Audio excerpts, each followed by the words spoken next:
বন্ধু কাটিসিয়া, আমি তো চাচ্ছি কালকেতে বড় লোকের মতো লুক নেব। বন্ধু আগে তুই তোর পকেটের দিক লুক দে। বন্ধু বড় হতে গেলে কিছু টিপস লাগে রে।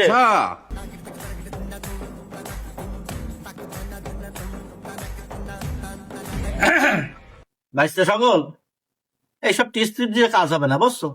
আমার কাছে চাই না, কিছু রেসিপি আছে। এই রেসিপি গুলো নিলে তোমরা বড় লোক হতে পারবা। দেবো নাকি একটু? ও চাচা, পকেট ফাঁকা, আমি তো রেসিপি খুঁজতেছি, তাড়াতাড়ি কও। তাহলে ভাইস্তে সকল, তোমাদের আমি একটা চাইনা রেসিপি দিই, বুঝছো?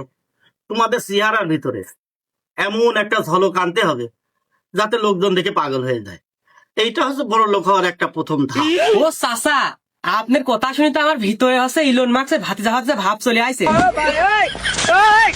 বন্ধু তুই যেহেতু ইলন মার্কসের ভাতিজা হয়ে গেছিস, এটা অফিস কল, মাসে মাসে আমার বেতন দিস।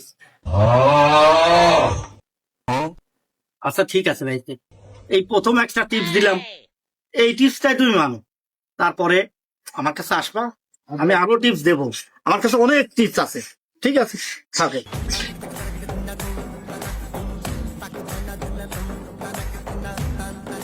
বন্ধু তোরা কেউ চাচার কথা মানিস আর না মানিস, আমি কিন্তু মানি। কিছু একটা করতেই হবে। ভাত পায় না সাহস দেয়। শালারে বাড়ির লোক শুকাই ভাতে, আবার সোনার আংটি হাতে, শখ কত বড় লোক হবে।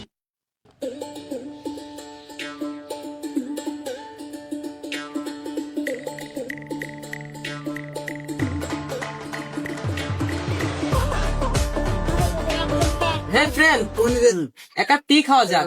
চলো। শিওর।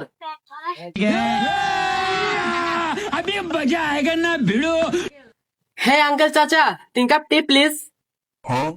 Fast fast.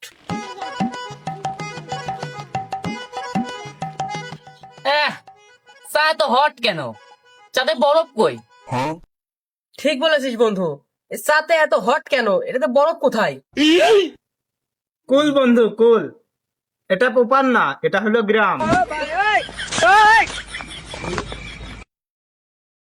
হ্যাঁ ব্রো, গিভ মি টি প্রাইস। আমার কাছে হ্যাভ নো মানে। हे ब्रो, मेरे पास भी नहीं नो। ओ मेरी चाय भी मांगना नहीं। लेकिन वो चाचा, मेरी पैकेट में भी पैसा नहीं है। साला तेरे पॉकेट भी पैसा नहीं है, शाला तो खाती का गिरा। अरे बाबा क्या हाल है?